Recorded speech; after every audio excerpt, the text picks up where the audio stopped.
श्री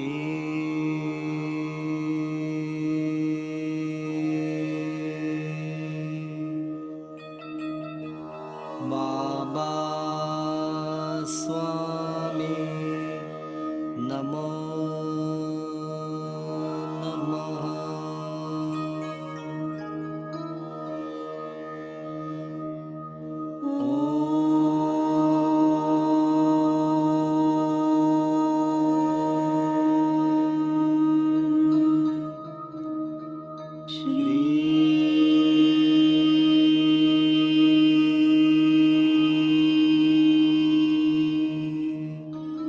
बाबा स्वामी नमो नमः।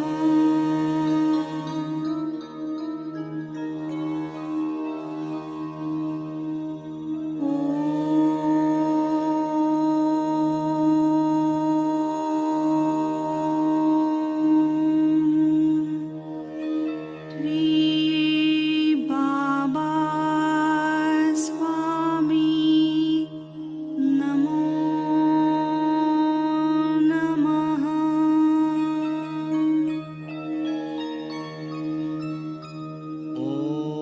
ओम श्री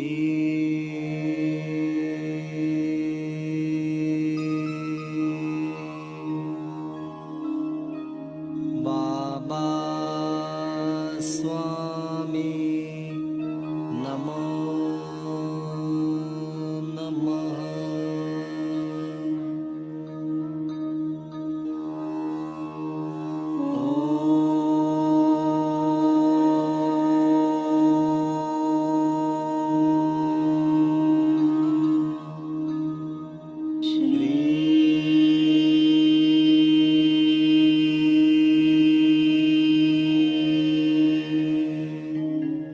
बाबा स्वामी नमो नमः।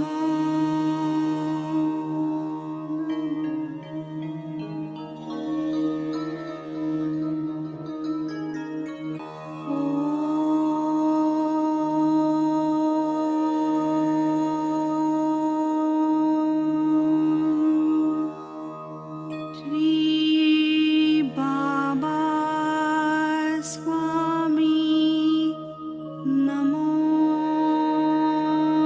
नमः।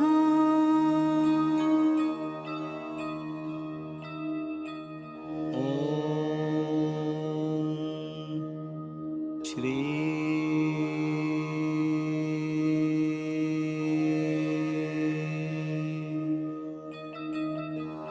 बाबा स्वामी नमो नमः।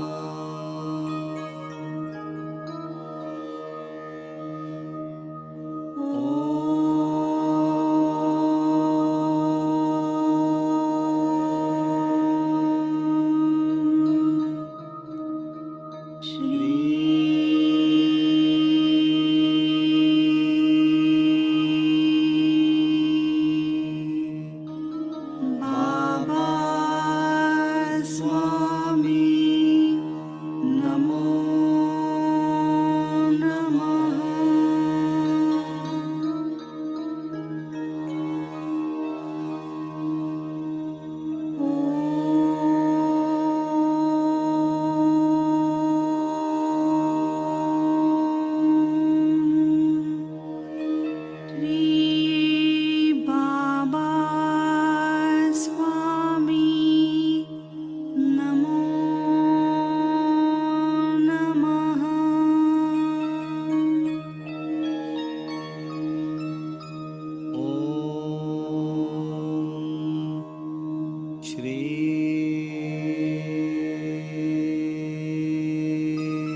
श्री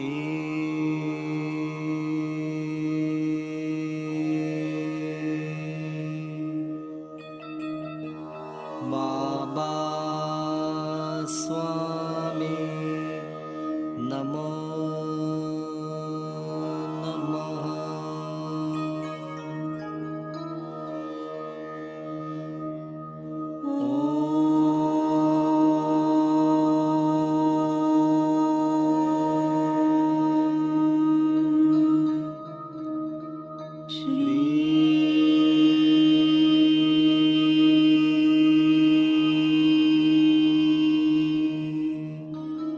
बाबा स्वामी नमो नमः।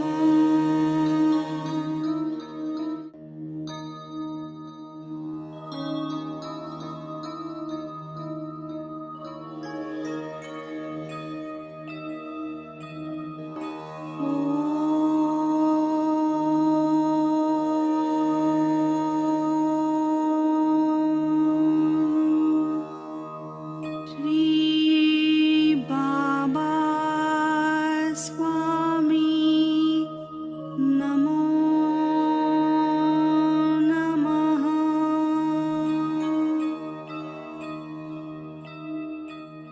ओम श्री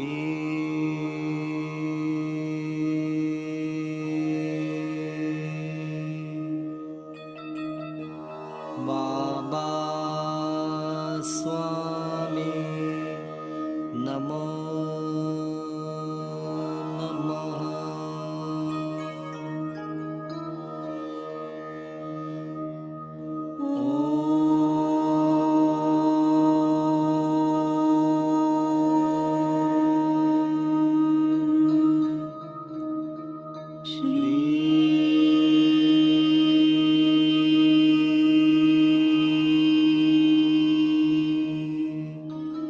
बाबा स्वामी नमो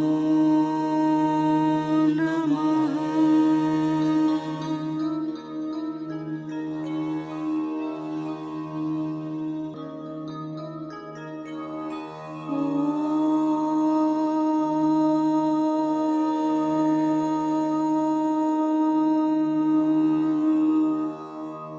श्री बाबा स्वामी नमो नमः।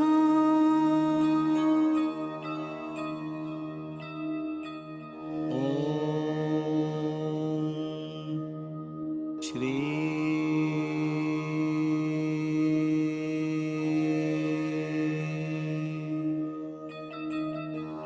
बाबा स्वामी नमो नमः।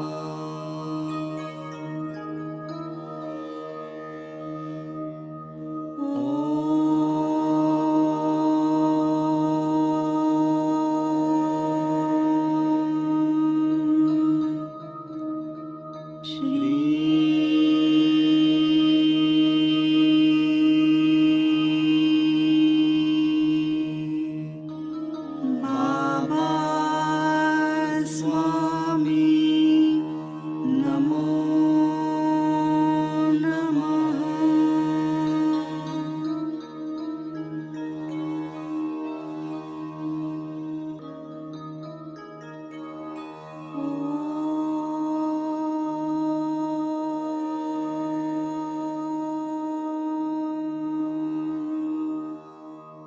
श्री बाबा स्वामी नमो नमः।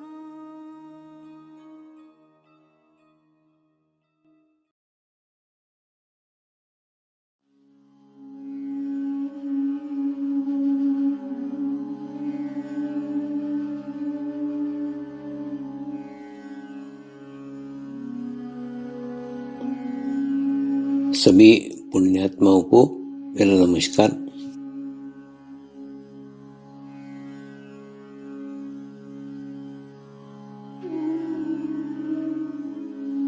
गुरुर्ब्रह्मा गुरुर्विष्णू गुरुर्देवो महेश्वरा गुरु साक्षात परब्रह्म तस्मै श्री गुरवे नमः।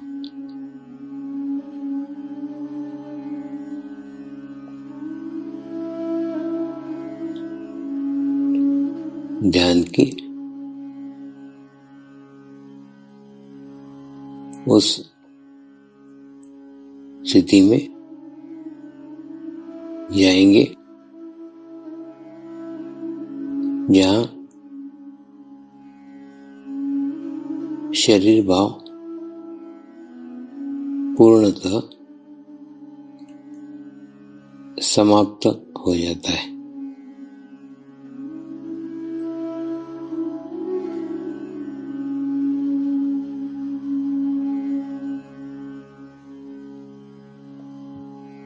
अपने पूरे शरीर को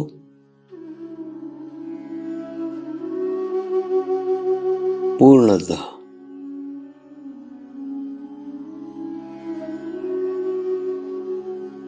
शिथिल छोड़ देंगे, एकदम रिलैक्स हो जाइए।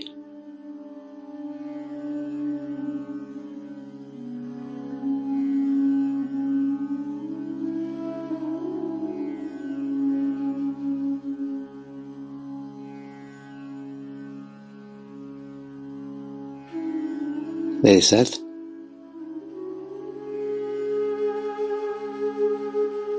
मंत्र का उच्चारण करेंगे।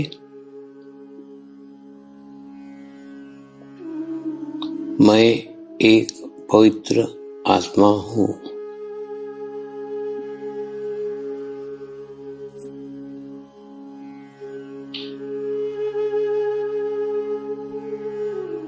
मैं एक शुद्ध आत्मा हूँ।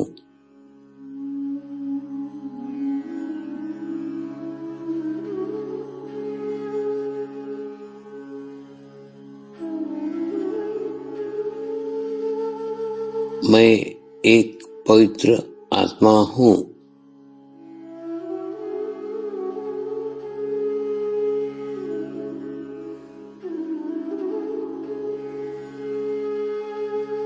मैं एक शुद्ध आत्मा हूँ।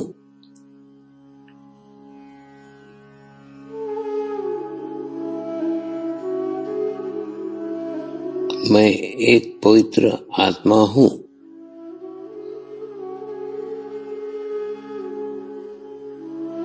मैं एक शुद्ध आत्मा हूँ।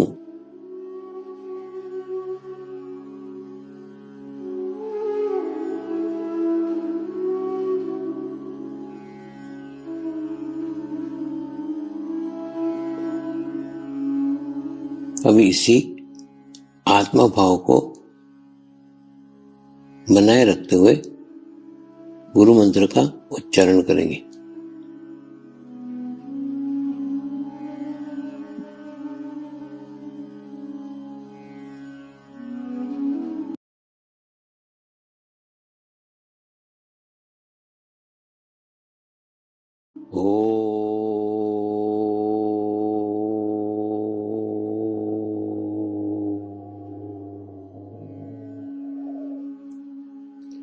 श्री शिवकृपानंद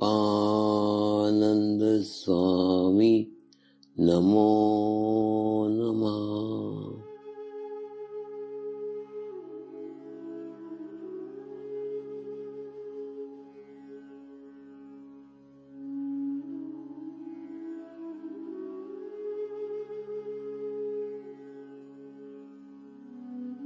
ओम श्री शिवकृपानंद स्वामी नमो नमः।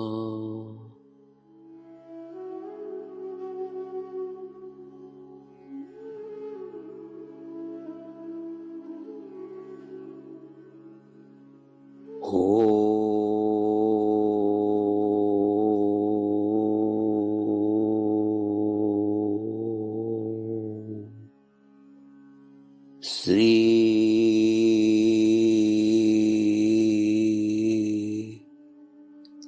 कृपानंद स्वामी नमो नमः।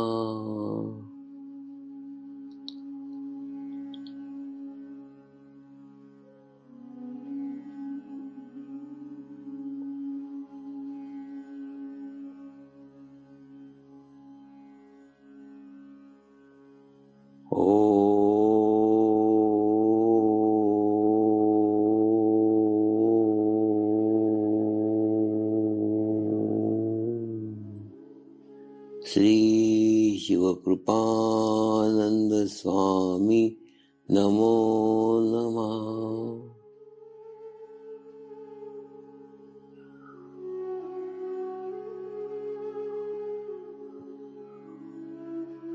ओम श्री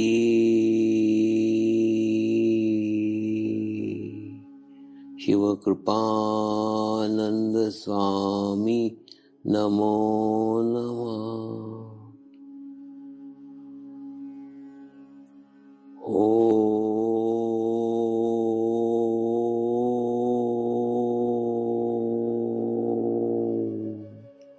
श्री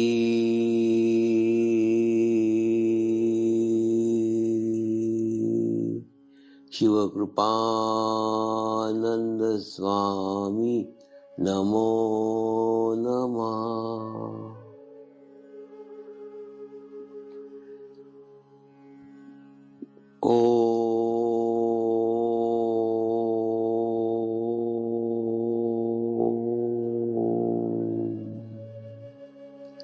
श्री शिवकृपानंद स्वामी नमो नमः।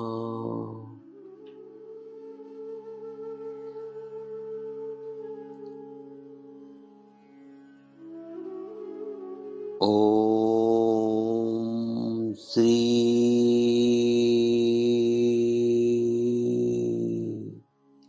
शिवकृपानंद स्वामी नमो नमः।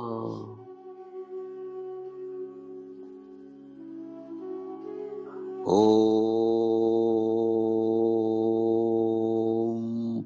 श्री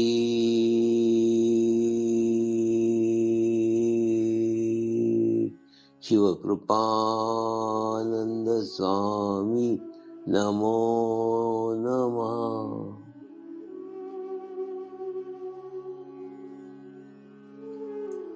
अब आप अपना चित्त सहस्त्रार पर रख के थोड़ी देर के लिए ध्यान में जाएंगे।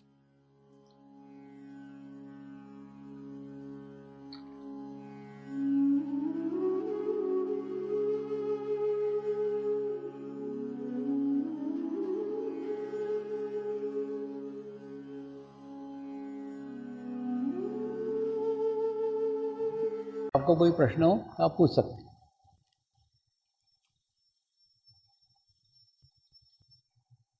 परम पूज्य गुरुदेव को मेरा प्रणाम।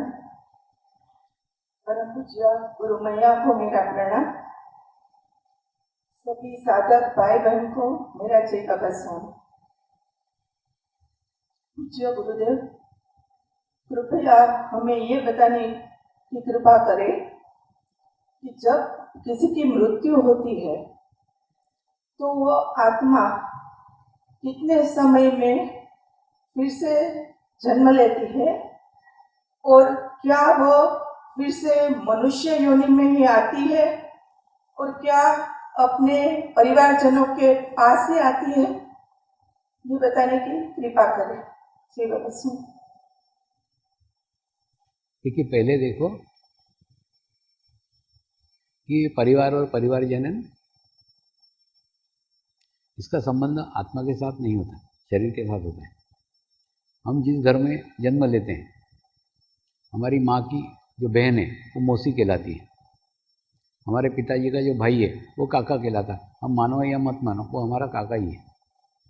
ठीक उसी प्रकार से ये सारे रिश्ते नाते हम जन्म लेने के बाद में जुड़ते हैं। जन्म मृत्यु हो जाने के बाद में ये सारे छूट जाते हैं। और मैं कह रहा हूँ आप उसको जीते जी छोड़ दो, उसके लिए मरने का काय को इंतजार करने का। जीवन काल में जीवित है, लेकिन फिर भी जाति से मुक्त हो गए, परिवार से मुक्त हो गए, रिश्तों से मुक्त हो गए, तो कहने का अर्थ इसका उससे कुछ भी संबंध नहीं है। एक दूसरा, उस आत्मा को जब तक उसके उपयुक्त माँ बाप नहीं मिलते तब तक वो आत्माएं जन्म नहीं लेती। कई उच्च आत्माएं, कई सशक्त आत्माएं, कई शक्तिशाली आत्माएं जो माँ बाप का सालों से इंतजार कर रही है, जब तक उनको उनके उपयुक्त माँ बाप नहीं मिलेंगे तब तक वो जन्म नहीं लेगी। तो होता है ना, कभी किसी हमारे प्रिय व्यक्ति की मृत्यु हो जाती है तो हम दुखी हो जाते हैं। तो उसका मैंने एक रास्ता बताया था, उसका एक मार्ग बताया था। कुछ नहीं, एक मंदिर में जाकर के या अपने पूजा घर में जाकर के एक घी का दीपक जलाओ, और दीपक जलाने के बाद में उस आत्मा के लिए प्रार्थना करो, उस आत्मा के लिए प्रेयर करो कि उसको उसके आगे की गति मिले, उसके आत्मा को शांति मिले। और उसके बाद में आप देखोगे, आप उसके तनाव से, आप उसके टेंशन से, आप उसके दुख से मुक्त हो जाओगे। क्यों? क्योंकि आपके हाथ में केवल इतना ही था, आपके हाथ में केवल प्रार्थना ही थी। तो उतना आपने प्रार्थना कर दी, जितना आपके पास में था उतना आपने कर दिया। दूसरा, आपने उस आत्मा के लिए कुछ किया, इसका समाधान भी आपको प्राप्त होगा, सेटिस्फेक्शन भी प्राप्त होगा, और आप में से उसमें से मुक्त हो जाओगे। तो दूसरा रहता है ना, मरना तो खूब आसान है, जीना खूब कठिन है। तो जो मर गया उसके साथ मरा नहीं जा सकता ना। जो मर गया वो हमारा कल था। मैं बोलता हूँ वर्तमान में रहो, आज में रहो, और जितना वर्तमान में रहोगे उतना तुम तुम्हारा भविष्य निर्माण कर रहे हो। अगर कोई व्यक्ति की डेथ हो गई है, उसकी मृत्यु हो गई है, हम उसको ही बार बार याद कर रहे हैं, बार बार पास में जा रहे हैं, बार बार पीछे जा रहे हैं। तो जो आदमी, आप देखो ना, जैसे समझ लो नदी के हम इस पार से उस पार तैरने के लिए कूदते हैं, तो जब तैरने लग जाते हैं तो हम किनारा कौन सा देखते हैं? सामने वाला, हमको वहाँ पहुँचने का है, हमारा ध्यान उधर है, हमारा चित्त बाहर है। ऐसा पीछे मुड़ मुड़ के देखते क्या किनारे को, कौन सा किनारा छोड़ा है, हम कहाँ से कूदे हैं, कितना आए, नहीं देखते। हम देखते हमको कितना बाकी है, कितना पहुँचने का है, सामने का किनारा कितना है। तो जितना हमारा चित्त आगे की ओर होगा, जितना हमारा चित्त वर्तमान में रहेगा, उतनी हमारी प्रगति होगी, उतना ही हमारा प्रोग्रेस करेगा। तो ठीक उसी प्रकार से जो बीत गया वो बीत गया, उसके साथ हमको पास में नहीं जाने का है, उसको पीछे नहीं जाने का है, हमको आगे देखने का। हमारा वर्तमान, अगर आपको आपका भविष्य खुश चाहते हो, अगर आप आपका भविष्य प्रसन्न चाहते हो, आप चाहते हो कि आपका भविष्य अच्छा बने, तो वो अचानक नहीं होगा।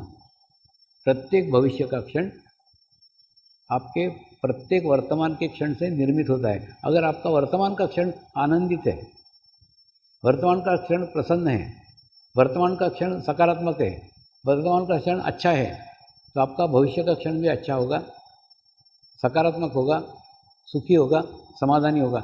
यानी प्रत्येक भविष्य के क्षण की बिल्डिंग हम हमारे वर्तमान क्षण के नींव के ऊपर आधारित करते हैं। जैसे आपकी नींव होगी वैसे आपकी बिल्डिंग होगी। अगर आपकी नींव कमज़ोर है, आपकी बिल्डिंग कमज़ोर होगी। आपका नींव मजबूत है, आपका बिल्डिंग मजबूत होगा। तो अगर आपको आपका भविष्य अच्छा चाहते हो तो प्रत्येक क्षण, प्रत्येक दिन नहीं, प्रत्येक क्षण आप कैसा व्यतीत कर रहे हो इसके ऊपर निर्भर है। आपका प्रत्येक क्षण अगर आज का अच्छा है तो आपका निश्चित भविष्य अच्छा होगा। जैसे मैं कहता हूँ ना कि एक रोता हुआ चित्रकार कभी भी हंसते हुए चेहरे नहीं बना सकता, हंसता हुआ मूर्ति नहीं बना सकता, हंसती हुई प्रतिमा नहीं बना सकता। क्यों? क्योंकि वो खुद ही रो रहा है। ठीक उसी प्रकार से जो वर्तमान में रो रहा वो भविष्य में रोएगा ही। क्यों? क्योंकि उसका वर्तमान रो रहा है। वर्तमान अगर खुश है, वर्तमान अगर प्रसन्न है, तो ही भविष्य अच्छा हो सकता है। तो अगर भविष्य की अच्छी कल्पना करने से नहीं होगा, भविष्य कल्पना से नहीं होता है, भविष्य निर्माण होता है आपके वर्तमान से। आपका वर्तमान कितना आप अच्छा, किस अवस्था में, किस स्थिति में आप आपका वर्तमान गुजार रहे हो। इसलिए मैं बोलता हूँ ना, कुछ नहीं, एक आधा घंटा आप ध्यान के साथ जोड़ो, आपका भविष्य उज्जवल होगा।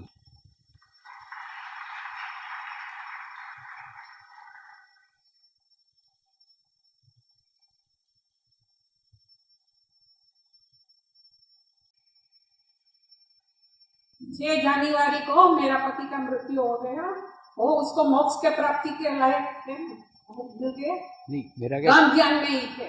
नहीं मेरा क्या कहना है, आप उसके लिए प्रार्थना करो, आप उसके लिए प्रेयर करो, एक दीपक जलाओ, खूब शांत चित्त होकर के पूरे भाव से पूर्ण उसके लिए प्रेयर करो, उसके लिए प्रार्थना करो, तो वो उनके आगे की गति को जाएंगे। और तो पहले से ही ध्यान भी करता था और हम भी करते, अच्छा है ना, प्रार्थना भी करते, अच्छा अभी भी कर रहे हैं। अच्छा, रेगुलरली करो। और उसके पीछे ये कार्य करना चाहिए, उत्तर क्रिया करते। आपकी इच्छा हो, आप अगर मानते हो तो करो, नहीं मानते हो तो मत करो, ये अपने सब मानने के ऊपर है।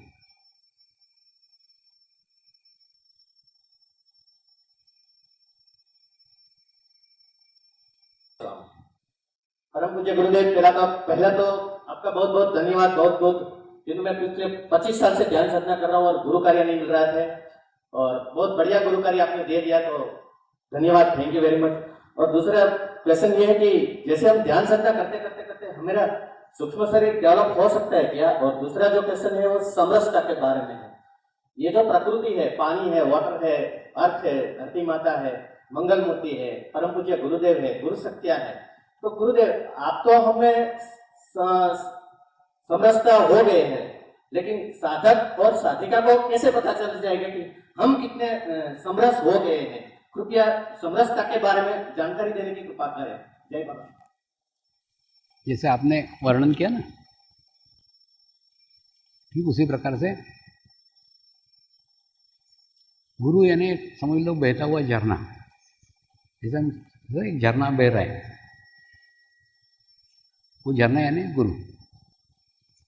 तो वो गुरु के झरने के पास में जाकर हम एक रूम बनाते हैं और रोज़ सवेरे झरने को देखते हैं, झरने को प्रार्थना करते हैं, झरने की पूजा करते हैं, झरने की आरती करते हैं, झरने की पोथी पढ़ते हैं, और उसके बाद में हम बार बार इच्छा करते हैं, हे झरने देवता मेरे को निला दे, हे झरने देवता मेरे को निला दे, हे झरने देवता मेरे को निला दे।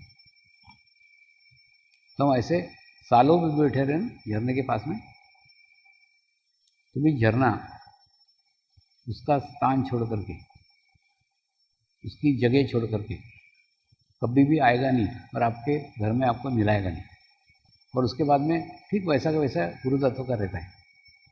गुरु तत्व भी अपने एक सीमा में बंधा हुआ रहता है, वो कभी भी उसकी सीमा छोड़ करके नहीं आ सकता। और उसके बाद में अगर आपको झरने में स्नान करने का है तो आपको क्या करना पड़ेगा? झरने के नीचे खड़े रहना पड़ेगा। जैसे आप खड़े रहोगे ऑटोमेटिकली, आप नहीं भी प्रार्थना करो, नहीं भी प्रेयर करो, तो भी झरना आपको मिला ही देगा। ठीक उसी प्रकार से कई लोग बोलते हैं कि नहीं गुरु कृपा करो, हम पे कृपा, कुछ ऐसा कृपा कोई ऐसा थोड़ी ये जेब में से 5 रुपये निकाल के दिए, मैंने ऐसा गुरु कृपा नहीं है। एक्चुअली गुरु कृपा तो नैसर्गिक झरना है, वो सदैव वो बहती रहती है, बशर्ते हम उसके नीचे होना चाहिए। हम उसके नीचे हो गए, स्नान घटित हो जाता है, और उसके बाद में अपने को अपना ही मालूम पड़ता है ना। स्नान होने के बाद में मेरा स्नान हुआ कि नहीं हुआ अपने को नहीं मालूम पड़ता। तो स्नान भी एक अनुभूति है ना, वो अनुभूति होने के बाद में अपने को भी पता चलता है कि अपना स्नान घटित होगा। दूसरा समरस होना यानी क्या? पूरे एनर्जी को, दूसरा अपने को अपने दरवाजे खिड़कियाँ खोलना पड़ती है। दूसरा ऑब्स्टिकल माने ना शरीर का बहुत बड़ा ऑब्स्टिकल है।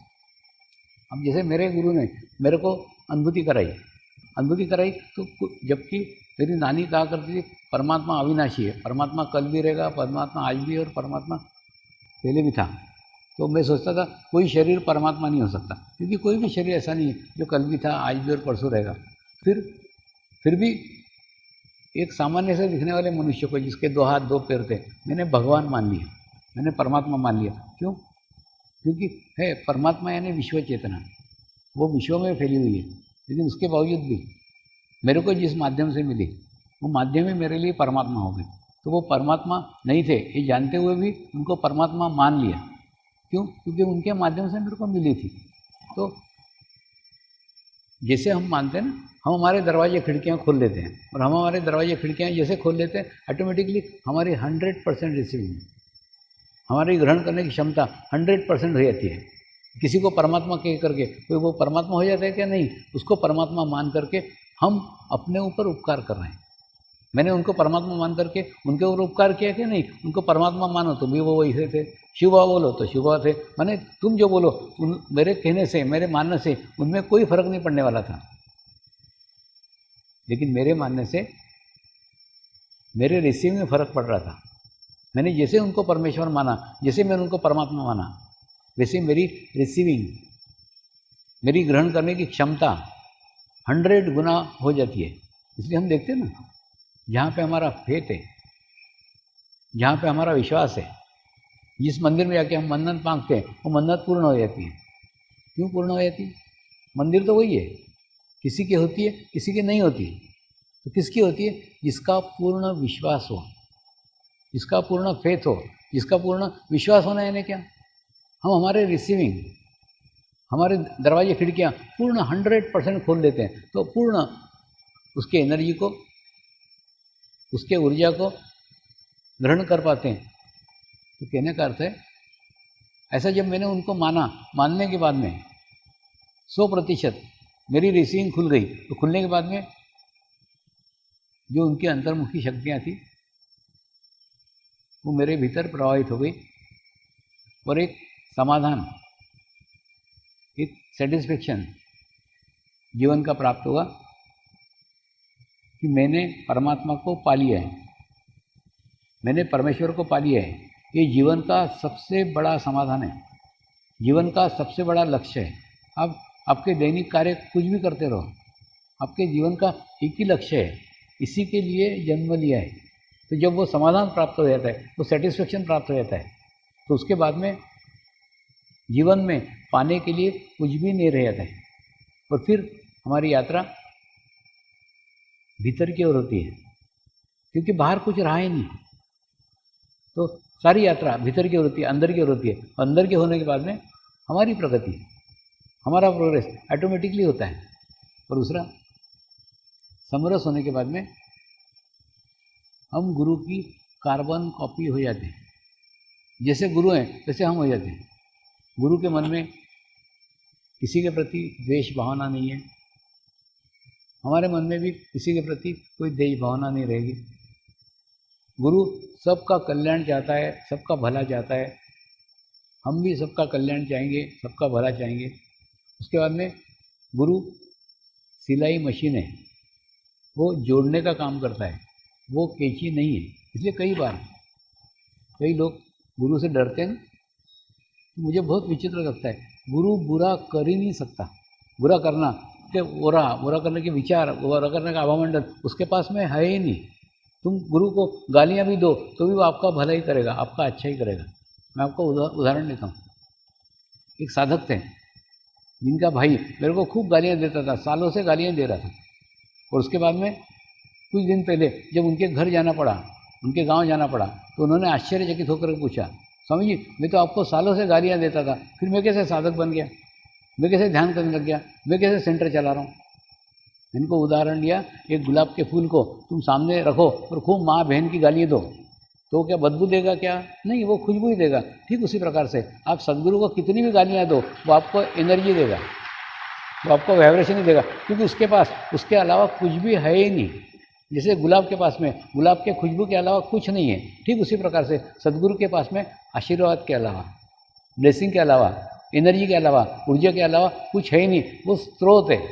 तो वैसा प्रकार है कि आप किसी भी प्रकार से सदगुरु के सानिध्य में आते हैं, अच्छे से आते हैं, बुरे से आते हैं, तो भी उनका भला होगा। आप आपका ही अनुभव लो।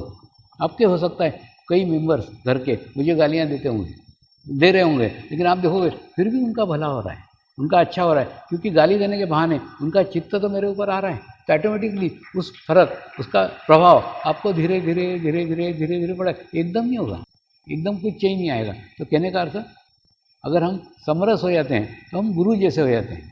तो जैसी गुरु की स्थिति है वह स्थिति हमारी भी हो जाती है। जैसे गुरु का अनुभूति है, गुरु का समाधान है, वैसे हमें भी प्राप्त हो जाता है। और हम उसके साथ जुड़ने के बाद में हमारी भी सर्वांगीण प्रगति होती है। सर्वांगीण में सब कुछ आ गया, मैं अलग अलग उसको नहीं करता, सर्वांगीण प्रगति होती है। और अंत में आप आपके जीवन के उस अवस्था में पहुँचते हैं जिसको मुक्त अवस्था बोलते हैं। और वो स्थिति आपको आपके जीवन काल में प्राप्त होती है। इसका अर्थ है आप उसके साथ समरस हो गए।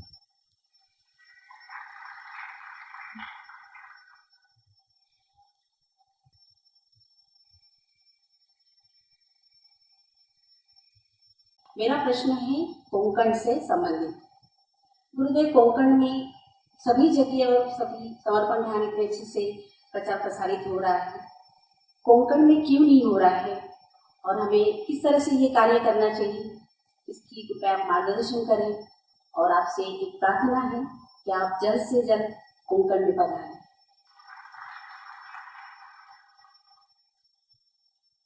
कोंकण में कुछ अच्छा कार्य हो तो मुझे प्रसन्नता होगी। मैं खुद ही रत्नागिरी का हूँ।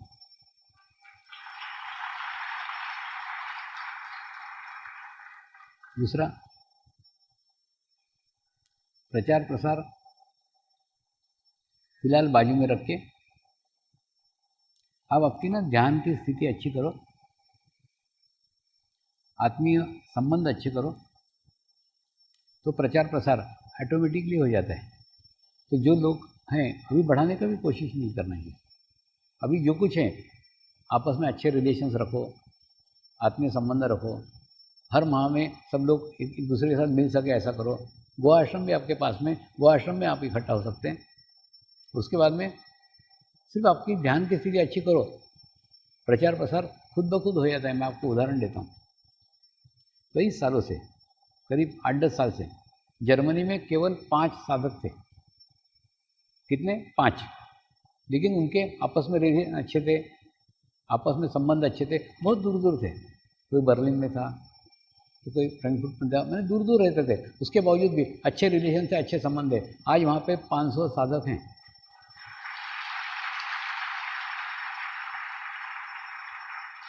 यानी जब घटना घटित होती है ना तो एकदम अचानक हो जाती है, लेकिन अचानक नहीं होती।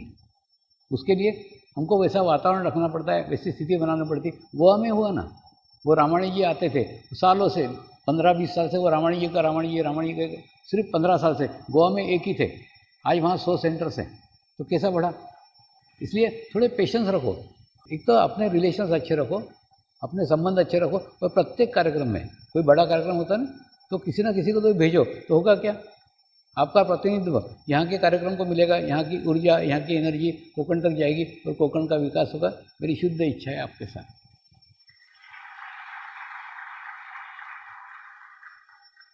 दूसरा ना, कार्य बढ़ाना, फिर अपेक्षा आ गई ना, फिर वही आ गया। क्या हुआ मालूम है? एक कीर्तनकार था, खूब आज से 20 साल पहले राम भाई के साथ मेरे को मिला था, और उसके बाद में खूब प्रभावित भी हुआ। उसके बाद में 20 साल बाद अभी मिला, तो बोले स्वामी जी मैं खूब जगह जगह जाता हूँ, खूब जगह जगह कीर्तन करता हूँ, और सब जगह जगह समर्पण का प्रचार प्रसार करने का प्रयत्न करता हूँ, प्रयास करता हूँ, लेकिन उसके बावजूद भी प्रसार होता नहीं। क्यों नहीं होता? मैंने उनको कहा तू प्रयास करता है इसीलिए नहीं होता। एक्चुअली प्रयत्न शरीर से होते हैं। जहाँ मैं करता हूँ, मैं प्रयास करता हूँ, मैं प्रयत्न करता हूँ, जहाँ मैं आया वहाँ शरीर आया, जहाँ शरीर आया वहाँ कभी भी गुरु कार्य घटित हो ही नहीं सकता। इसलिए ना आप और दूसरा, जहाँ अपेक्षा किया कि होना चाहिए वहाँ पे भी फिर मैं आया ना। अपेक्षा शरीर की होती है, आत्मा की कभी कोई अपेक्षा होती नहीं। तो आप तो केवल आपके सेटिस्फेक्शन के लिए, आपको अच्छा लग रहा है इसलिए कार्य करो, ऑटोमेटिकली कार्य बढ़ जाएगा।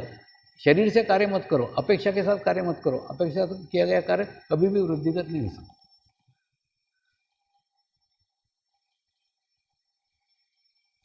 स्वामी जी, एक प्रार्थना है।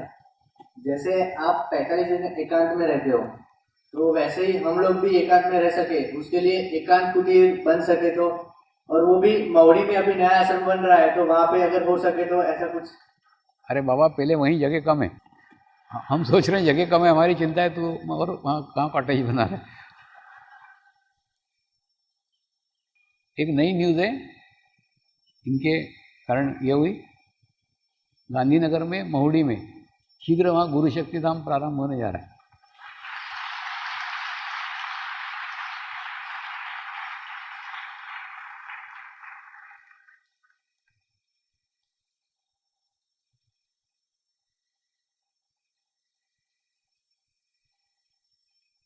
गुरुदेव, आपके चरणों में कोटि कोटि वंदन। गुरु माँ, आपके चरणों में कोटि कोटि वंदन। मेरा ये प्रश्न है कि कभी किसी साधक के वहाँ किसी की मृत्यु होती है तो वहाँ हम ध्यान कर सकते हैं क्या? कि उनके यहाँ पे जाओ, ध्यान करो। ध्यान करने के बाद में जिसकी मृत्यु हुई ना, उसके लिए प्रार्थना करो, उसके लिए प्रेयर करो। तो उससे क्या होगा, आपके सामूहिक प्रयास से, सामूहिक प्रयत्न से उसके आत्मा को गति मिलेगी। जिस दिन मृत्यु हुई उसी दिन कर सकते हैं या कभी भी कर सकते वो हैं? तुम तुम्हारे सुविधा अनुसार देखो, जब कर सकते हो, जब तुम्हारा सबका मन हो तब करो। एक्चुअली ना ये सब भाव से होना चाहिए, फॉर्मेलिटी नहीं जाके करके आ गए, ऐसा नहीं। जब तुम्हारा भाव आज के दिन करने का है आज का करो, कल करने का है कल करो, जब सामूहिकता में जब तुम्हारा भाव हो तब। राम भाई जाते हैं ना, राम भाई को बहुत अनुभव है, उनको पूछो, वो सबको पहुंचाने का ही काम करते हैं। जय बाबा स्वामी। स्वामी जी, मेरा नाम प्रशांत यादव है, मैं पांडुप वेस्ट सेंटर से हूँ। मैं पहली बात तो आपको धन्यवाद देने आया हूँ कि 8 साल पहले मुझे आपने गवर्नमेंट की नौकरी दिला दी थी। समर्पण ध्यान शिविर करने के बाद में जो इच्छा लिखी थी वो पूरी हो गई। पर मेरा प्रश्न ये है स्वामी जी कि अभी प्रमोशन के बेस के ऊपर मुझे अगले साल से 2 महीने के लिए सीक्रेट मिशन पे भेजा जा सकता है, जहाँ पे मेरा कॉन्टैक्ट मिलिट्री फोर्सेस और पैरा मिलिट्री फोर्सेस से भी आ सकता है। तो वहाँ पे सारी जो उसकी जो इंफॉर्मेशन होती है वो एकदम सीक्रेट रखी जाती है, हम लोग किससे शेयर नहीं कर सकते। तो जो अगर अक्षर टॉक रखना होगा वहाँ पे, तो वो कैसे रखा जाए, क्योंकि हम लोग वहाँ का एड्रेस या फिर कुछ भी ईमेल द्वारा समर्पण आश्रम में भेजा नहीं सकते। देखो, इसमें कुछ भी भेजने की ज़रूरत नहीं है। अभी ना 2 बहुत अच्छे कार्यक्रम हुए हैं। एक हुआ है भुज के आकाशवाणी पे, वो एक अच्छा कार्यक्रम, वो एकदम क्लियर सुना जाता है, वो एक अच्छा कार्यक्रम। उसके बाद में एक चंचल टीवी ने एक कार्यक्रम अभी भुज के अंदर लिया था, वो भी 45 मिनट का है। वो तो आप यूट्यूब से भी डाउनलोड कर सकते हैं, यूट्यूब में भी है। तो मोबाइल, एक सिर्फ आपके पास में एक मोबाइल है ना, तो मोबाइल से भी उसको अटैच करके आप जहाँ उनके साथ रहोगे उनको वो शिविर करा सकते हो। और उसके बाद में उनको भी अपने साथ जुड़ने का कुछ ज़रूरत नहीं, उनको बोलो मैं एक पवित्र आत्मा हूँ, मैं एक शुद्ध आत्मा हूँ, ऐसा बोल करके एक आधा घंटा ध्यान करो। और उसके अंदर मैंने एक क्या बोलते हैं ना, 45 मिनट सब विषय कवर हो गए। और दूसरा उनके पास टाइम हो तो उनको वीडियो शिविर करा सकते हो, हमको इन्फॉर्मेशन देने का ज़रूरत नहीं है। क्या उसके लिए अधिकृत हो क्या है? करो ना, आपकी इच्छा है तो करो, इसमें क्या है। अभी मैं अधिकृत कर रहा हूँ, इससे ज़्यादा और कीजिए।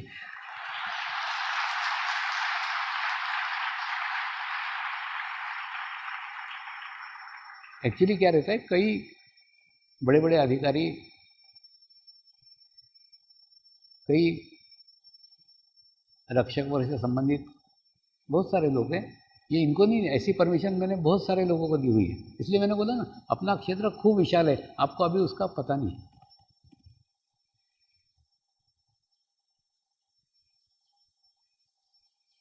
जय बाबा स्वामी, जय गुरु माँ।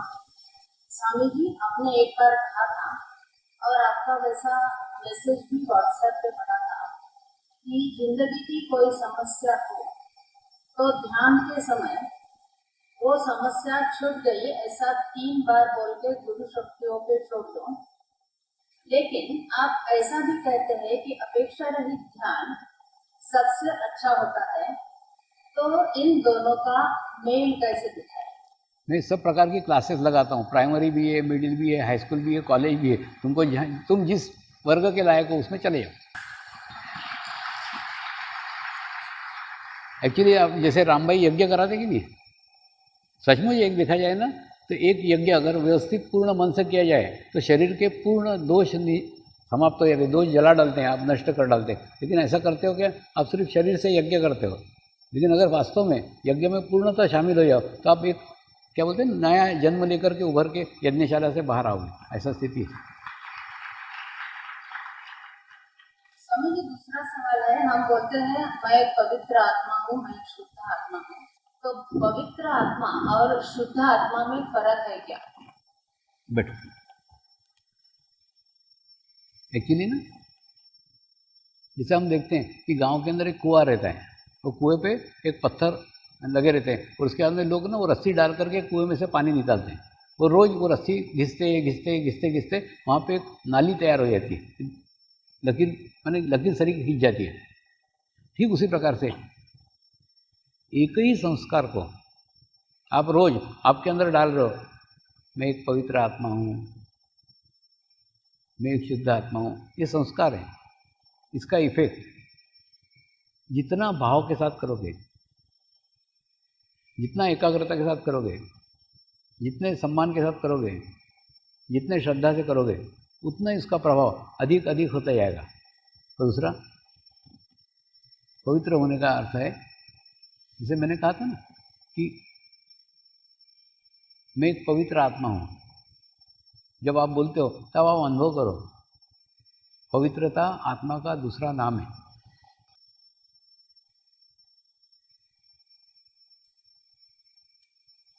आप अनुभव करो, आपने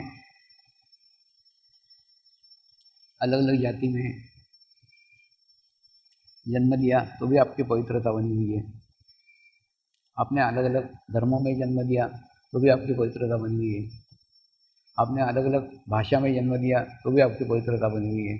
आपने अलग अलग देशों में जन्म लिया तो भी आपकी पवित्रता बनी हुई है। यानी जाति का, धर्म का, देश का, भाषा का पवित्रता पे कोई असर नहीं पड़ता। पवित्रता इससे अलग, इससे परे है। तो पवित्रता हमको एक संदेश देती है कि मैं लिंग नहीं हूँ, मैं जाति नहीं हूँ, मैं धर्म नहीं हूँ, मैं देश नहीं हूँ, मैं भाषा नहीं हूँ, मैं उससे अलग हूँ। पवित्रता आत्मा का दूसरा नाम है। तो जब आप बोलते हो मैं एक शुद्ध आत्मा हूँ, तो इनडायरेक्टली आप कह रहे हो कि मैं परमात्मा हूँ। यानी शुद्ध आत्मा एक ही है, वो है परमेश्वर, वो है परमात्मा।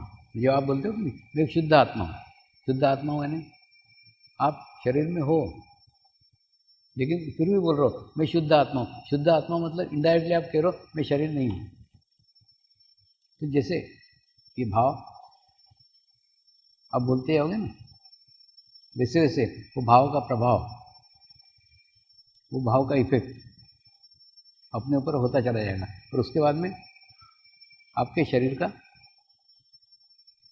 शरीर भाव धीरे धीरे धीरे धीरे धीरे धीरे घटना प्रारंभ होगा और आपके आत्मा का भाव धीरे धीरे धीरे धीरे वृद्धिगत होगा। और उसके बाद में आप दोनों को अनुभव करोगे कि आप एक पवित्र आत्मा है और आप एक शुद्ध आत्मा है। शब्द सरल है, शब्द आसान है, लेकिन उसके पीछे 60 साल की मेरी साधना छुपी हुई है। उसके पीछे लाखों पवित्र और शुद्ध आत्माओं की सामूहिकता छुपी हुई है। और ऐसे के साथ अगर आप जुड़ते हो तो आपके अंदर भी वही स्थिति निर्माण हो जाती है। आधा घंटा बैठो ना, 3 बार ऐसा बोलो और आधा घंटा ध्यान करो। अगर ध्यान नहीं हो रहा है, ये विचार आ रहे हैं, कोई तकलीफ है, तो आप आधा घंटा जाप करो। लेकिन जाप में संख्या को महत्व नहीं है, आप कितने भाव के साथ, कितने फीलिंग के साथ बोलते हैं कि मैं एक पवित्र आत्मा हूँ, कितने भाव के साथ बोलते हैं मैं एक शुद्ध आत्मा हूँ। तो ऑटोमेटिकली जितने भाव के साथ बोलोगे उतने उसका प्रभाव गहरा पड़ेगा और एक दिन आप सचमुच आत्मभाव से भर जाओ।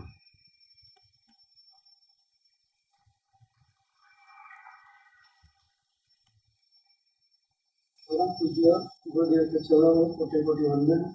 परम पूज्य गुरु माँ के चरणों में कोटि कोटि वंदन। गुरुदेव, इस तरह दिन अनुष्ठान में आप जब अंदर होते हो तो हम बाहर बैठे बैठे सोचते हैं कि अंदर आप क्या करते होंगे।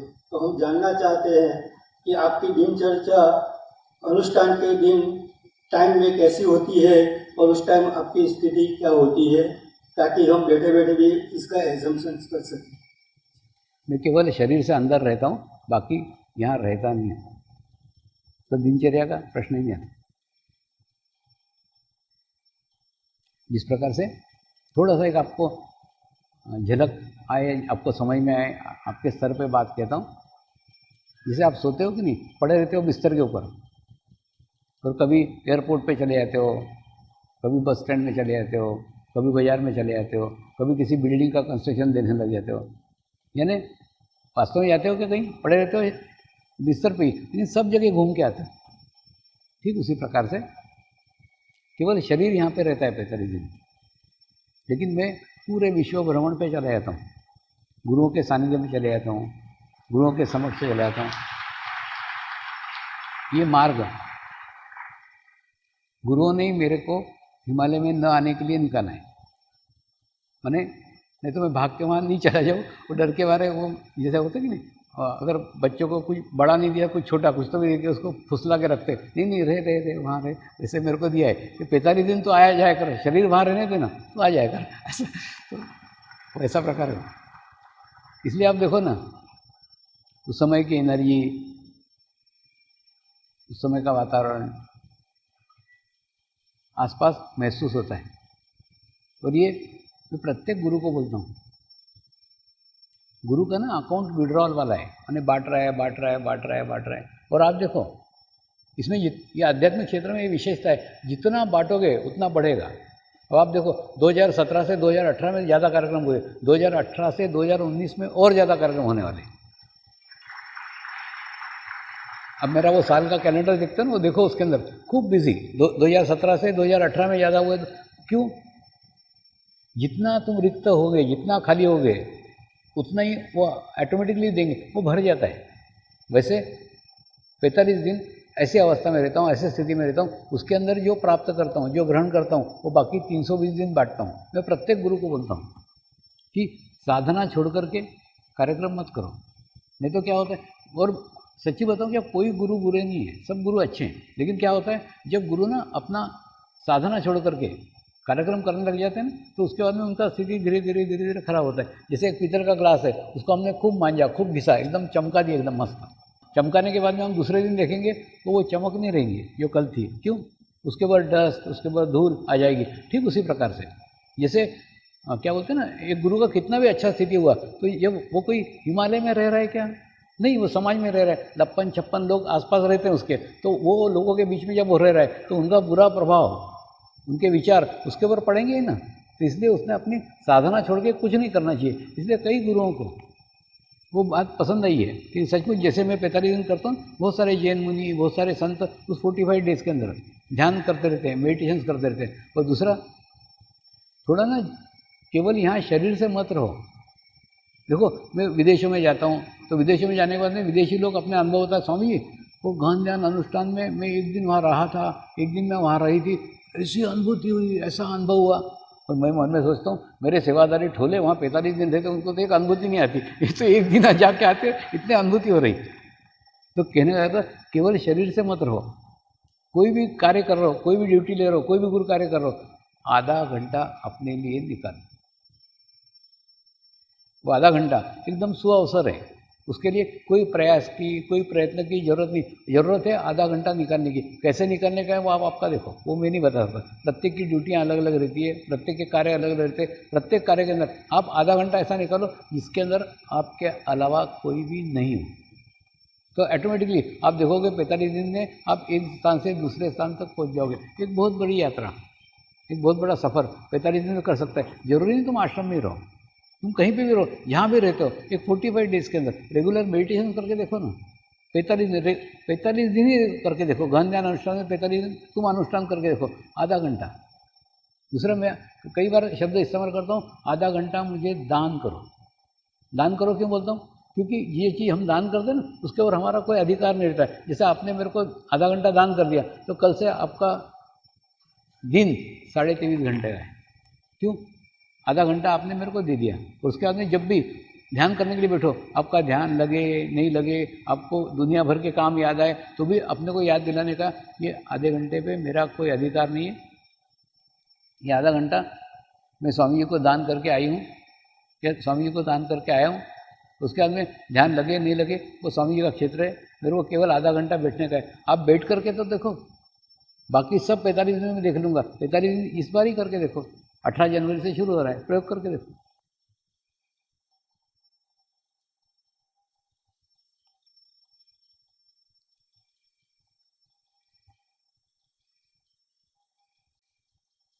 पूज्य गुरुदेव के चरणों में कोटि कोटि वंदन।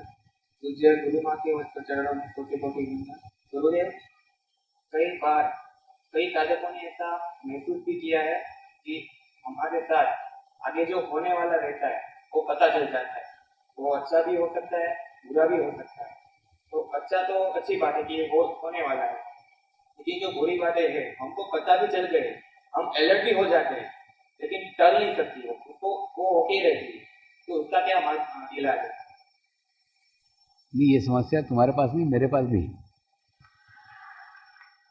कई साधकों को कई बार कई मीटिंगों में मैं एक ही वाक्य बार बार दोहराते रहता हूँ, बार बार दोहराते रहता हूँ, और उसको ही व्यक्तिगत क्या होता है मालूम है? जैसे तुम जितने लोग बैठे हो कि नहीं, सबके पीछे मुझे एक व्यक्ति और नज़र आती है। प्रत्येक व्यक्ति के सामने, प्रत्येक व्यक्ति के पीछे एक व्यक्ति नज़र आता है। उसके ऊपर मैंने खूब रिसर्च किया है, और शास्त्र करके एक पुस्तक लिख रहा हूँ। तो उसके अंदर क्या है मालूम है कि मतलब अब रहता है इसके अंदर 3 संभावनाएं। एक व्यक्ति के पीछे एक और व्यक्ति की आकृति दिखना एक संभावना, 3 प्रकार की संभावना निर्माण करता है। पहली संभावना ये कि उस व्यक्ति का उस व्यक्ति के ऊपर चित्त है, इसलिए वो पीछे उसका दिख रहा है, एक संभावना ये रहेगी। दूसरी संभावना है कि कोई बाधा, कोई आत्मा का साया उसके ऊपर है, इसलिए उसके पीछे उसकी शैडो दिख रही, उसकी छाया दिख रही। और तीसरा ये उसका पास्ट लाइफ है, ये उसका भूतकाल है जो उसके पीछे शैडो के रूप में दिख रहा है। तो इसके ऊपर मैंने खूब रिसर्च किया। देखो क्या रहता है, एक ही व्यक्ति का जब बार बार अध्ययन किया तो मालूम पड़ा उस व्यक्ति के पीछे की छाया बदलती नहीं है, वही रहती है। अब एक व्यक्ति का चित्त सदैव एक ही व्यक्ति पर रहे ऐसा तो संभव नहीं है ना। एक दूसरा, वो जो क्या बोलते हैं ना, किसी मृतात्मा की छाया की बात करो तो क्या प्रत्येक व्यक्ति पे मृतात्मा हो सकता है? क्या नहीं हो सकता। इसका मतलब वो भी बात गलत हुई।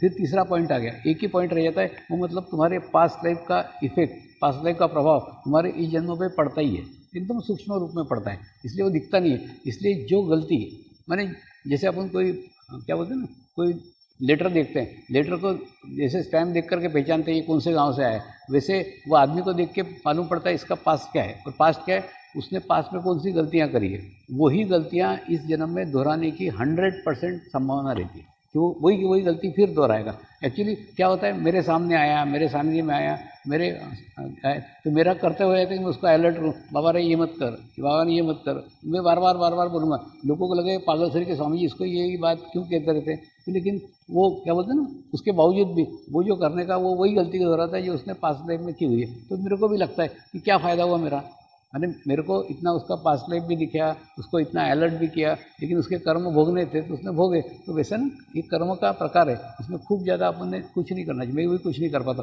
लेकिन मैंने रोकने का रोक करके भी नहीं रोक पाते, फिर ऐसा लगता ना, मुझे भी लगता है कि क्या फ़ायदा मेरे ज्ञान का, कि मेरे को पता लग गया, मेरे को मिल गया, मैंने उसको बता भी दिया, तो भी मैं कुछ नहीं कर पाया। तो मैं ही कुछ नहीं कर सकता, तुम क्या कर सकते, छोड़ो उसको। एक्चुअली क्या रहता, अपना बताने का वो रहता थोड़ा, उसके बाद में वो सुने नहीं सुने, वो वही गलती करता है जो पहले करा हुआ। गुरुदेव, आपने कई प्रवचनों में कहा है कि ये जो 7 चक्र है उसके परे भी और 7 चक्र है, इसके बारे में कुछ मार्गदर्शन कीजिए कि क्या है। नहीं, मार्गदर्शन नहीं, कल मैं उसके ऊपर के चक्र पे ध्यान कराऊंगा तुमको, कोई मार्गदर्शन। लेकिन ना माने मेरा खूब इच्छा है, लेकिन तुम वो स्थिति बना करके सुबह आओ। एक्चुअली ना शरीर भाव से मुक्त होना का आवश्यक है, वो करने का प्रयास कल हम करेंगे ध्यान के अंदर।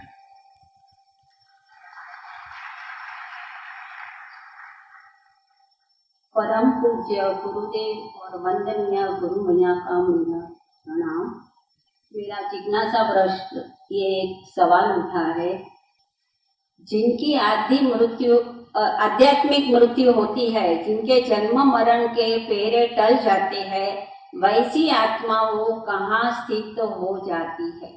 अब जैसे अपन नदी देखते हैं या नाले देखते हैं या छोटे छोटे झरने देखते हैं, ये जाके आखिरी में कहाँ मिलते हैं? समुद्र को मिलते हैं। समुद्र के मिल जाने के बाद में उनका अस्तित्व समुद्र हो जाता है, झरने नहीं रहते, नदी नहीं रहते, नाली नहीं रहते। उसी प्रकार से जब एक आत्मा जाकर के वो संपूर्ण क्या बोलते हैं विश्वात्मा से मर्ज हो जाती है, उसका अस्तित्व शून्य हो जाता है, क्योंकि उसके पास कोई कर्म ऐसे बाकी नहीं रहते जिसके कारण उसको जन्म लेना पड़े, उसको फिर शरीर धारण करने की आवश्यकता नहीं रहती। वैसी आत्मा का फिर से कांटेक्ट कोई भी कर सकते हैं कि नहीं? जैसे आपने बताया कि जैन गुरु हिमालय में जो थे वो बड़े महाराज साहब का आत्मा के साथ आपका कांटेक्ट हुआ, रमन महर्षि के साथ कांटेक्ट हुआ, तो क्या वो आत्माओं का क्या आखिर जन्म नहीं था? उनको तो भी मौत की स्थिति मिल चुकी थी। नहीं, एनर्जी छूट जाती है। ये क्या बोलते हैं ना, जैसे शरीर त्याग करते हैं उसके बाद उनका सूक्ष्म शरीर रहता है और उसके बाद उनका आत्मा को मोक्ष मिल जाता है, लेकिन वो एनर्जी रहती है। एनर्जी के साथ अगर तुम उसके फ्रीक्वेंसी के साथ फ्रीक्वेंसी मैच करो तो उनके मैसेजेस, उनके संदेश आपको मिलते हैं। दूसरा, ये दिखते नहीं है। जैसे एक ने मेरे को पूछा था कि शिरडी की साईं बाबा की आपको अनुभूति हुई, आपको दिखे क्या? मेरे को नहीं दिखे। तो नहीं दिखे तो फिर आपको कैसे मालूम पड़ा वो शिरडी की साईं बाबा? मैंने उनको बोला तुम्हारे नाक के सामने से गुलाब का फूल लेके जाओ, तो कैसे पहचान लोगे कि गुलाब का फूल है? उसके खुशबू से। वैसे एनर्जी से उसको पहचाना जा सकता है, लेकिन एनर्जी को पहचानने की स्थिति आपकी होनी चाहिए। और दूसरा ये कि जो धरती कंप होता है जब तभी जमीन में उथल पाथल हो जाती है, तो जो हमारे जो पुराने तीर्थ स्थल है तो उसका वाइब्रेशन वैसा ही रहता है कि उसमें भी चेंज आ जाता है? एक्चुअली धरतीकंप में एक वाइब्रेशन निर्माण हो जाता है। अब देखो, जब धरतीकंप होता है ना तो एक अंदर से ऊर्जा पृथ्वी के बाहर से निकलती है, तो वो स्थानों का अगर ब्रेकअप हुआ है, टूट फूट हुई है, तो उसको रिपेयर करने का जरूरत है। बाकी स्थानों के एनर्जी पे कुछ फर्क नहीं पड़ता। और दूसरा, जहाँ पे अच्छी ऊर्जा है, जहाँ एनर्जी है, वहाँ कभी भी ब्रेकअप माने टूट फूट नहीं होगी।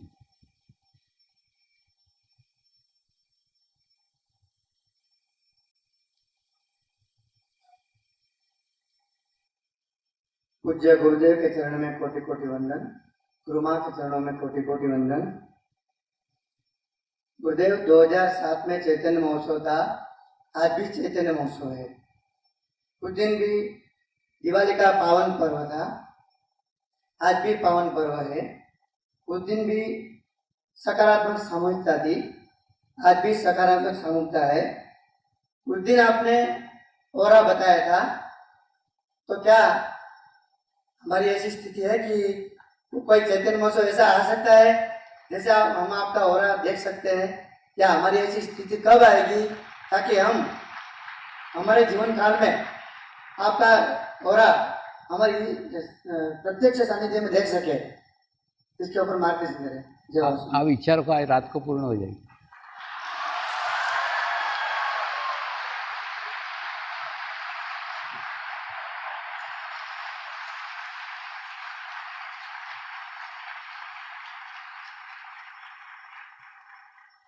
जय बाबा स्वामी, साक्षात शिव शक्ति को शत शत नमन।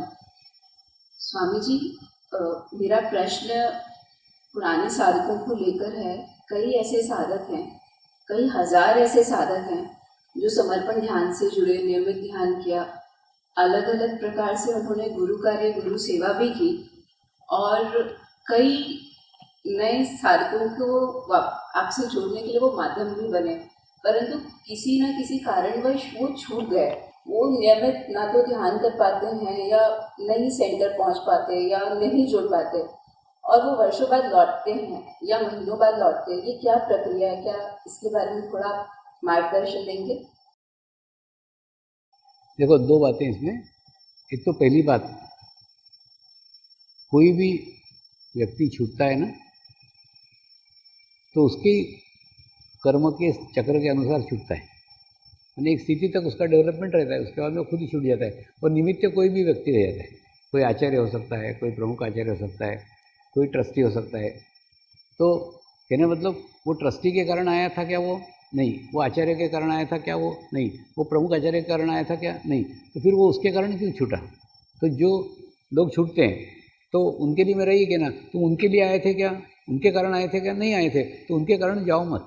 और दूसरा, मैंने कभी किसी को निकाला है क्या कि तुम मत आओ करके? तो फिर तुम ऐसा क्यों बोलते हो कि हम छोड़ रहे हैं? जब तक मैं आपको छोड़ने को नहीं बोलता हूँ तब तक आप छोड़ो मत। एक। दूसरा, नियमित ध्यान तो घर बैठ के कर ही सकते हैं ना। नियमित ध्यान करो, नियमित मेडिटेशन करो, और धीरे धीरे अपने स्थिति को इम्प्रूव करो। तो आवश्यकता नहीं है कि जब तक आपकी स्थिति नहीं होती तब तक आप नहीं आ सकते। आपको आश्चर्य होगा, अभी परसों के दिन एक साधक खूब 20 साल के बाद आ रहा है।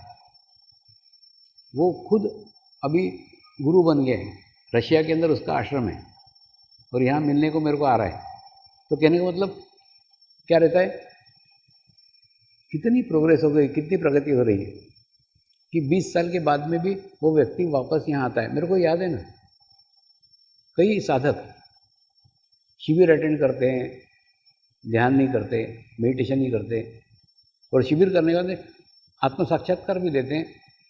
आत्म साक्षात्कार में क्या मिला है वो उनको पता नहीं रहता है, जानकारी नहीं रहती, मालूम नहीं रहता है।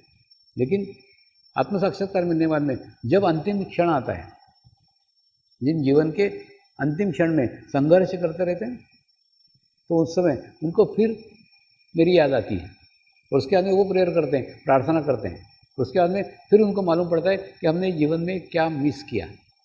यानी आत्म साक्षात्कार, मैंने बताया ना, आत्म साक्षात्कार यानी जिस प्रकार से शरीर को जन्म देने वाली माँ एक है, ठीक बिल्कुल ठीक वैसा ही आत्मा को जन्म देने वाली भी माँ एक है, दो नहीं हो सकती।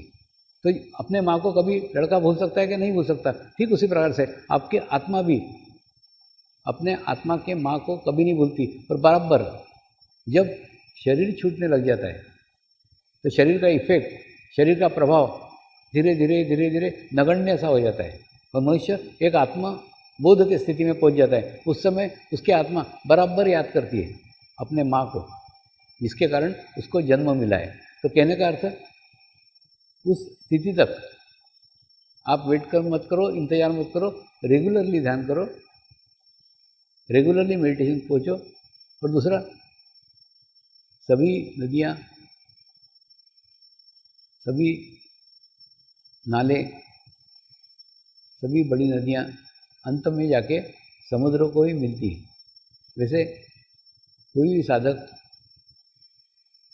कितने भी छूट जाए, ध्यान करे नहीं करे, मैं किसी ध्यान करने वाले साधक को छोड़ता नहीं हूँ। सदैव मैं तो जुड़ा हुआ हूँ ना, वो मुझे माँ माने न माने। जैसे माँ को बेटा अनाथालय में डाल सकता है, माँ बेटे को अनाथालय में नहीं डालती, ठीक उसी प्रकार से वो मुझे छोड़ दे, मैं उसको कभी भी नहीं छोड़ता।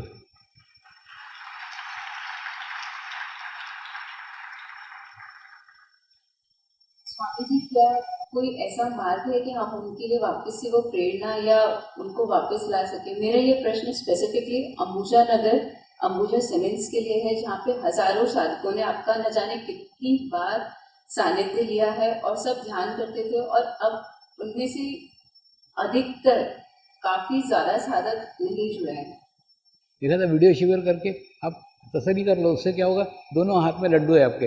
हुआ तो भी अच्छी बात है, नहीं हुआ तो कम से कम आपका चित्त तो ऐसे लोगों से हट जाएगा। तो दोनों ही अच्छा फायदा है, करके देखो ना, प्रयास करके देखो, प्रयत्न करके देखो, सोचो मत। धन्यवाद।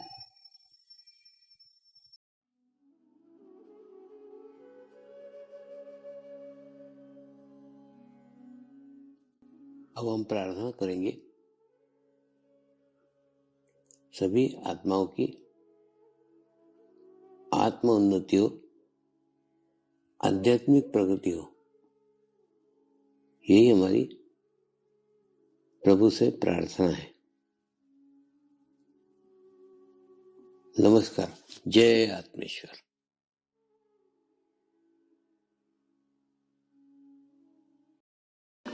शांति पाठ करेंगे। ओम द्यो शांति अंतरिक्षगम शांति पृथ्वी शांति रापः शांतिरौषधयः शांति वनस्पतयः शांति विश्वे देवाः शांति ब्रह्म शांति सर्वगं शांति शांतिरेव शांति क्षमा शांतिरेधि। ओम शांति शांति शांति सर्वारिष्ट सुशांतिर्भवतु।